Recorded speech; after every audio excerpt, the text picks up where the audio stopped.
دنیا کا سب سے پہلا، سب سے چھوٹا اور سب سے شاندار مناظرہ جو وقت کے بادشاہ اور ایک نبی کے درمیان ہوا تھا، بہت ہی شاندار واقعہ ہے۔ اب یہ ویڈیو دیکھیں اور اس کے بعد آپ کو معلوم ہوگا۔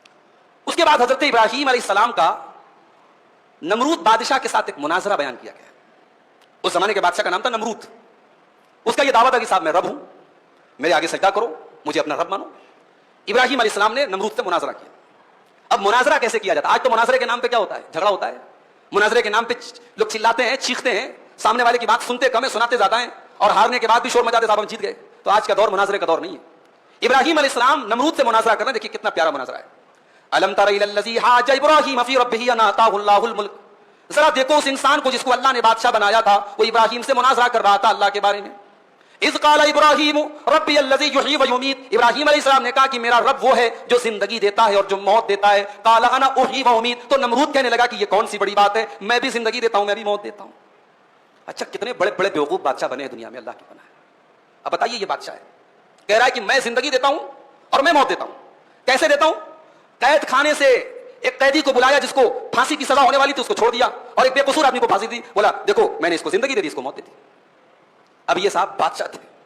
اب ابراہیم علیہ السلام نے بحث نہیں کی اس سے کہ تو کتنا بڑا بیوقوف ہے، میں کون سی زندگی کی بات کر رہا ہوں اور میں کون سی موت کی بات کر رہا ہوں، بحث نہیں کی، اس سے مضبوط دلیل دے دی۔ قال فإن الله يأتي بالشمس من المشرق فأتِ بها من المغرب۔ نمرود صاحب آپ زندہ کر دیتے ہیں، آپ مردہ کر دیتے ہیں، چلیے ہم نے مان لیا، اب ایک کام آپ اور کر دیجئے، میں جس اللہ کو اپنا رب مانتا ہوں وہ روزانہ سورج کو پورب سے نکالتا ہے اور پچھم میں ڈبو دیتا ہے، آپ ایک کام کیجئے، ایک دن کے لیے آپ سسٹم کو ریورس کر دیجئے، ایک دن کے لیے آپ سورج پچھم سے نکال دیجئے۔ فَبُهِتَ الَّذِي كَفَرَ۔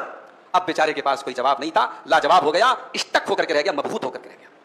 تو یہ مناظرہ ہوتا ہے کہ آپ سامنے والے کو جب کوئی دلیل دیں اور آپ کی دلیل کا وہ بڑا بیوقوفی والا جواب دیں تو آپ اسے بھاری دلیل اس کو دے دو تاکہ اس کے بعد اس کے پاس کوئی جواب ہی نہ بچے۔ سبحان اللہ، کیا مناظرہ تھا! فبہت الذی کفر۔ مناظرہ ہونا چاہیے تو ایسا ہونا چاہیے، آج کل کی طرح نہیں کہ مناظرے میں دلائل کے سے زیادہ اور باتوں سے زیادہ جو ہے ایک دوسرے پر لعن طعن، ایک دوسرے کو گالی گلوچ دی جاتی ہے، ایک دوسرے کو کی تکفیر کی جاتی ہے۔ یہ کوئی مناظرہ تھوڑی ہوتا ہے۔ مناظرہ تو وہ ہے جو ابراہیم علیہ السلام نے نمرود کے سامنے کیا تھا، صرف 2 جملے کے اندر اس کو مات دے دیا، اس کی عقل جو ہے دھری کی دھری رہ گئی اور اس کی ساری خدائی جو ہے صرف 2 جملے کے اندر حضرت ابراہیم علیہ السلام نے نکال دی۔ سبحان اللہ، کیا کہیں گے آپ اس ویڈیو کے بارے میں؟ کمنٹ میں ضرور بتائیں۔